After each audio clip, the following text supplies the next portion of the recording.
It's not easy being green. Having to spend each day in the color of the leaves. Hello and welcome to Green TV. I'm Tom Brown, your host today. Today's show is part 2 of David Cobb's speech at IUSB this past February 2004. The IUSB Political Club and the St. Joe Valley Greens invited Cobb, one of the leading presidential candidates for nomination by the Green Party of the United States, to speak to the Michiana public about his candidacy, the Green Party, and progressive politics. From the Green point of view, the political debate in the United States is about this wide. But the amount of that spectrum, which is covered by the mainstream media, is about this wide. One of our purposes at Green TV is to increase the width and the depth of discussion on issues which are important to us as local citizens, national and international citizens. So, fellow citizens, here is part 2 of David Cobb's speech. We hope you enjoy listening to him as he responds to questions from folks in Michiana. And we hope you participate in the political process at all levels and vote. I'd just like to ask for a show of hands, anybody have any questions or comments or general discussion items? There we go. What do you say to those who are of the mindset that a Green or a third-party candidate from the left only ensures the re-election of George Bush? Well, that's a good question, and that's why I actually right up front told you, the Green Party organizers and activists, about the strategy that I have that will diffuse that argument, we hope. Now, I want to honestly acknowledge something here. Anybody who is genuinely terrorized by the idea of 4 more years of George Bush, and you see it in their eyes, and that's all they're saying, no logical argument will get past that. All right? I mean, I've tried, and I have been unable, and you know what? My life experience tells me that when another human being is in a state of genuine terror, you never really get a chance to get involved in good, concrete conversation. So for those folks, I'm not sure what we can say to them, other than to say we're going to vote for the candidate that represents us. Now, I will say this. As a former paid consultant with the Center for Voting and Democracy that advocates for proportional representation and instant runoff voting, there is a solution to the, quote, problem, end quote, of alternative parties, and it's to change the voting system. And I want to ask you, rhetorically, how can it be a problem for a political party to merely exist, to outline a progressive agenda that's mostly majoritarian, that most majority of Americans agree, and that brings hundreds of thousands, sometimes millions of people into the voting booth that otherwise would not vote? What the heck has happened that that's a problem? The answer? A voting system that forces progressive voters to vote for the lesser of two evils. Now, I don't know if it was intentionally designed to do that, but I know for a fact it's what happens. And so voters progressive voters especially, are constantly having to choose between the lesser of two evils. And folks, if any of us always vote for the lesser of two evils, what are we always still voting for? Evil. Evil. You know, the great Chicano activist Cesar Chavez actually once said, you know, I've thought about this and I've decided instead of voting for what I don't want and getting it, I'd rather vote for what I want and not get it. Right? We got to be willing to vote for what we want or we can never get it. And that's why one of the lines I use on everybody, I hope every Green has memorized that list of what third parties championed. And it's available on the website at www.votecobb.org as talking points in case you've forgotten it. Abolition of slavery, women getting the right to vote, the creation of the Social Security Administration, unemployment insurance, workers' compensation laws, pure food and drug laws, the end of child labor. It's all totally objectively true. Third parties drove those issues. Wow. Yeah. And so, if we want an end to empire, universal health care, a living wage, publicly funded elections, an end to the war on drugs in the prison industrial complex. See, if we want these things, we've got to be willing to vote for the Green Party. If you keep voting for candidates who don't want those things, I guarantee you, you won't get them. Right? So we've got to have the courage to do it. And here is the kicker. Here is the kicker, though. We have got to talk to those progressive rank-and-file Democrats and say, listen, you know we're with you on the issues. You're with us on the issues. Work with us to force the Democratic Party leadership to engage in instant runoff voting. If we get instant runoff voting, progressives will start working together across the board. And they can do it. They can do it. The fact of the matter, and that's when I say, you know, at the end of the day, we are not going away. We are getting larger, stronger, and better organized with every election cycle. We are electing more candidates for office, and we're going to continue to do that. And if you really think that our participation is the problem, then I suggest that your problem is with the voting system, so I'm willing to work with you to solve your problem. But as somebody who's got 9 years of sobriety in Alcoholics Anonymous, I know for a fact that they can't solve their problem until they admit that they have a real problem. And folks, the Green Party isn't the problem. A voting system is the problem. A lack of democracy is the problem. And we're going to demand a solution. Yes, Victoria. How are you going to fight electronic voting machines and that whole issue? The question is, how are we going to fight electronic voting machines and that whole issue? The only thing that I can tell you right now is that Greens are leading the charge in exposing it and educating the public on it. And if you go to blackboxvoting.org, you'll find that Green Party organizers in Maryland actually are leading the charge on it. And it doesn't stop there. I'm proud to tell you that Greens in California led the effort that made the Secretary of State in California agree to a fully auditable paper trail ballot in the state of California. That's what we're going to do. We're going to do the same thing on paper trails that we do on every other issue, which is to educate, to agitate, to organize, and demand it. Yes, sir. What specific changes in the presidential tone of leadership between our current president and your service in 2005? Well, specific in terms of tone, Right. I will tell you this. I think that when I say George W. Bush is a problem, I'm serious. It is not just that he's illegitimate, although that's the biggest problem. We've got the problem because we've got somebody who is willing to engage in mass murder in order to continue the transnational corporate empire of U.S. foreign policy. So I guess the biggest change would be I wouldn't do that. Thank you. In fact, I would begin the process of dismantling the entire military-industrial complex.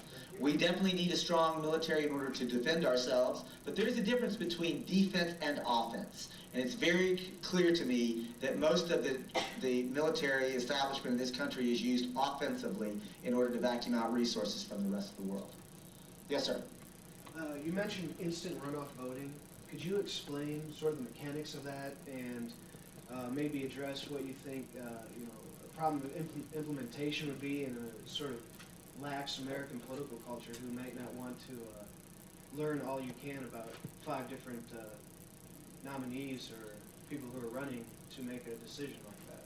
Okay, the question was first the mechanics, and I thank you for that question, and shame on me for talking about instant runoff voting without describing it. Instant runoff voting is a voting system that works like this. We like to say at the Center for Voting and Democracy, it's as easy as 1, 2, 3. Why? Because right now, your current voting system, you have, let's say you have 4 candidates. You have to choose one. And that's where the lesser of the 2 evils argument comes in. Imagine a system now where with those 4 candidates, you get to rank order your preferences. My first choice, my second choice, my third choice. That's why it's as easy as 1, 2, 3. And that's all for voters to cast ballots. All they need to do is rank order their preferences as far as they want. They can just stop at 1. If there's only one they like, they can rank just my first and second choice. I don't like the rest. So they just rank order them. It's very easy. To count the ballots is equally easy. All that has to happen is, look, each of those 4 candidates got a certain number of first place votes, right? So you count the first place votes and say, okay, out of those 4 candidates, did anyone get a majority of votes cast? Because it guarantees a majority winner. And if so, that candidate is elected. If not, you look at those 4 candidates and say, okay, nobody got a majority. Now we're going to go to the runoff. But instead of having to bring the voters back and pay tax dollars to have another runoff, you've already had it. Why? Because all the voters have already cast their runoff ballots. They've already said what their preference is, hence instant runoff. So now, let's say this candidate is elected, got the fewest number of votes, so that candidate is eliminated. However, the people who cast votes for that eliminated candidate didn't waste their votes because they already indicated who their runoff preference was by saying who their second choice was. And you just transfer second choice to the 3 remaining candidates, and now say, now does anybody have a majority? If so, she or he is declared the winner. If not, eliminate the lowest vote getter amongst those 3 and do the process again.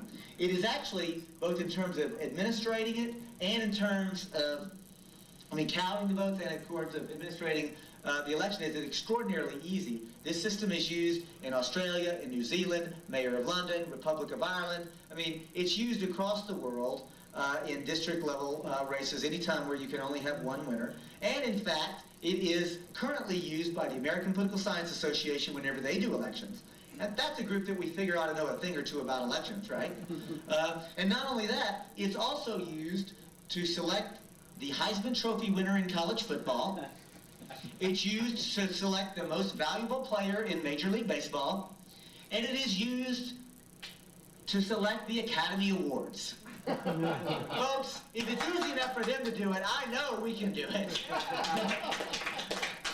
Now, the secondary question that you asked was, well, how are we going to educate the public sufficiently in order to get, I think your words were sort of a lax political culture to get voters to know enough about the candidates in order to cast an intelligent vote? It's a deep question, but I would say, first of all, look, that question could just as easily be asked about any voting system, including even this one, right? And secondly, I would say, look, even children understand about preferences. Have you ever taken a child to an ice cream parlor and they wanted chocolate mint and there was no chocolate mint? Was the child unable then to pick a next preference? I've never seen it, right? We always go through preferences, right? That's something that we know how to do just innately. And I would say, and I mean this genuinely, I think that the Democratic and Republican parties' primary processes demonstrate that voters are perfectly capable of hearing from 5, 6, 7, 8 candidates and go through a process of figuring out which is their first preference and which is their second preference. I bet everybody in this room can probably tell me if you have a preference, first of all, of any of the Democrats and who it is.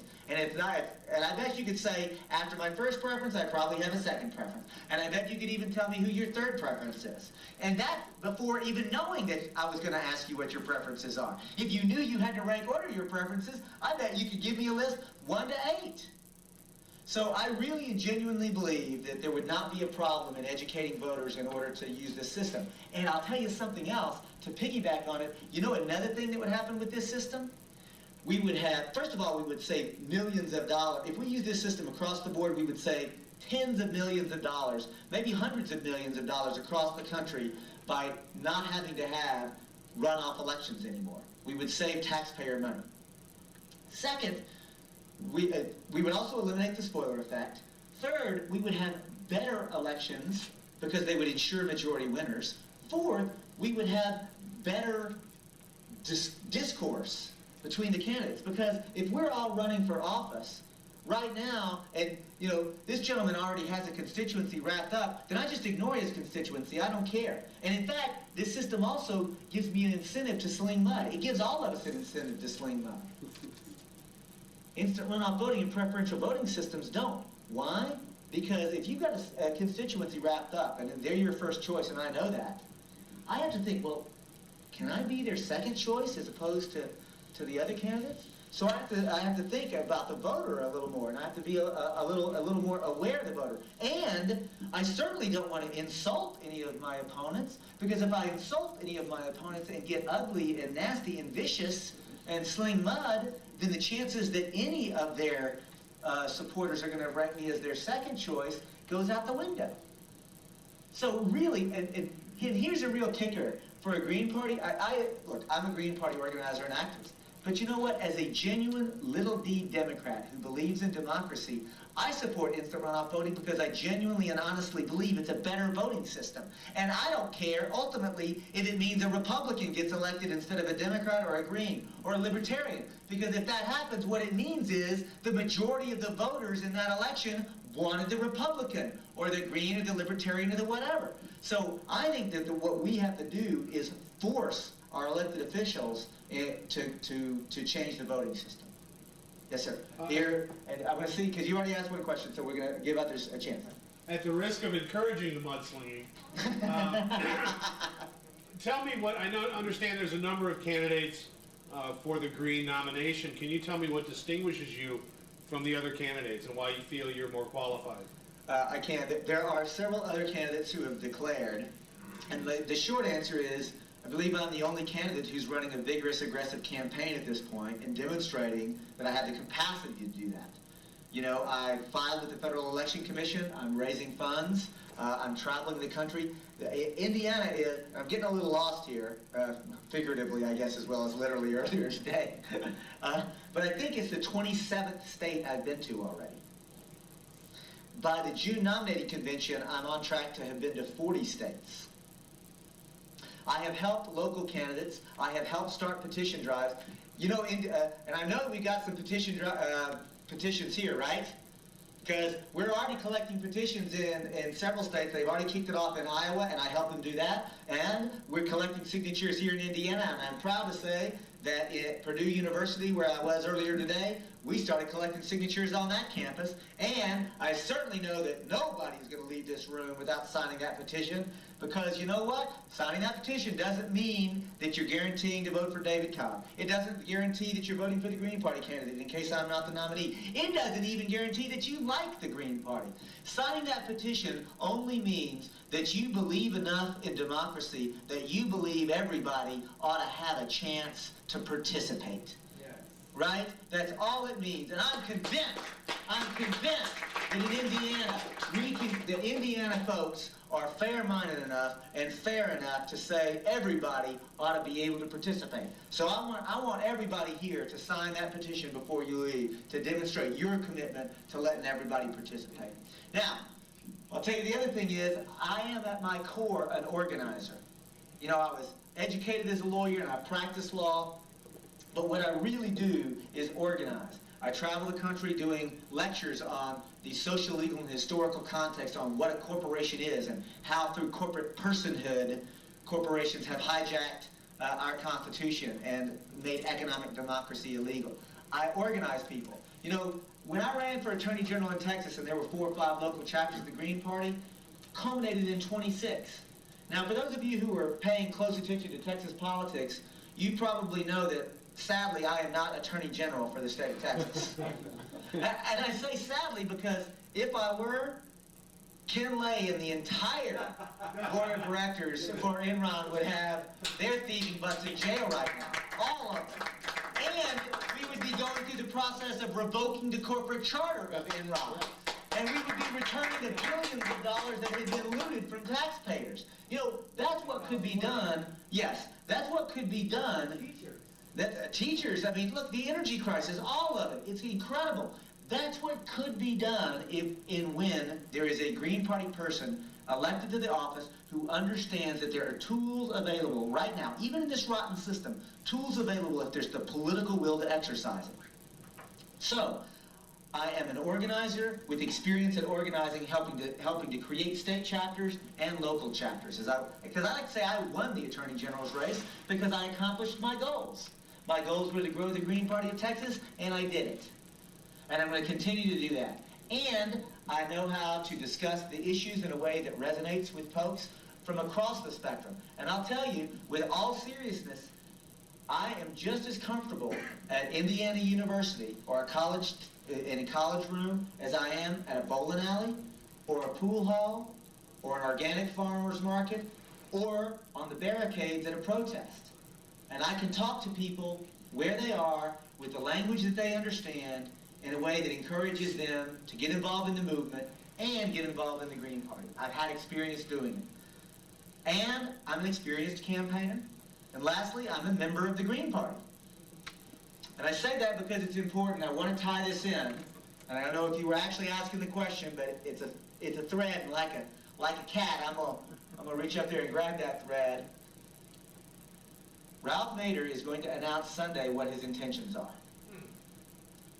Ralph Nader has already said publicly in many places that he's not going to seek the Green Party's nomination. I hope on Sunday, and I've been saying this publicly, and I've communicated to Ralph, if, I don't know what he's going to do, if you want to run for president, I encourage you, I implore you, I ask you with genuine respect, get into the Green Party's robust democratic process and seek the Green Party's nomination if you want to run for president. Ralph Nader has done more than any other single individual to help grow the Green Party. And part of what we've grown and what we should be proud of is a genuine democratic organization. We want a primary nomination, not a coronation. So if Ralph Nader wants to run for president, he should seek the Green Party's nomination. And if he does, then I would love the opportunity to debate Ralph about what his goals are as opposed to my goals. What his strategy is as opposed to my strategy. How he's going to accomplish them as opposed to I am. And if he wins the nomination, if he seeks the Green Party's nomination, if he wins the nomination, I'm here to tell you there will be no one who will, I will deliver the most rousing concession speech you've ever heard in Milwaukee, Wisconsin in June. But if he does, if I win the nomination, then I'll be the nominee. If Ralph Nader decides on Sunday and announces on Sunday that he's running as an independent, I think this is a terrible mistake. I will continue to work very hard in order to grow the Green Party and to seek the Green Party's nomination. So check it out, see what's going to happen. I think he's going to be on Meet the Press on Sunday. And I also want your help to help me be the Green Party's nominee. Indiana is going to be sending, I think, 12 delegates to the National Nominating Convention. Is that right? 10? Okay. 10 delegates. I would love nothing more than to have all 10 of those votes. I'm confident, though, that Indiana is going to apportion its delegates proportionally, right? I'm confident that Greens in Indiana are committed to proportional representation and are not going to fall into this stupid winner-take-all voting system. Am I right? Yes. Has the decision been made yet about the formula of the process? Well, here's the presidential candidate who's standing before you, and even if I knew that I would win a winner-take-all system and get all 10, I would say, don't do it. It's a terrible system. We need to demonstrate that proportional representation works, that we're committed to multi-party democracy, that everybody's voice needs to be heard, and that's a fine way to do it. All right. Any other questions? Because I saw your hand. I want to sort of see if somebody hasn't asked one. Because with respect, this is what we're going to do. If anybody hasn't asked one, we're going to give them a chance. Yes, ma'am. Yes, I wonder if you could explain a little bit more about your position regarding getting the troops out of places like Afghanistan and Iraq, because there are certainly people who protested the war but would say, now that we're there, now that we've made a mess of the country, now that we've encouraged more terrorists to come in, the U.S. can't just pull out now before they've established any kind of order or democratic rule. So I wonder how you would respond to that. Well, first of all, I would acknowledge that you're right, and I especially appreciate the way you phrased the question, because you said after American bombs destroy the infrastructure of a country, there is a responsibility.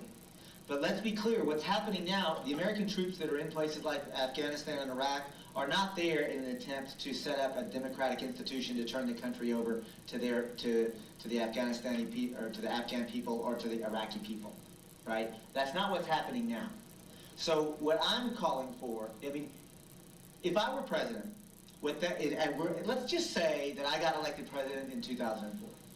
You know what that means? That means that between now and November, there has been such a profound, broad, and deep movement in this country that the entire political landscape, and indeed the cultural landscape, will have changed.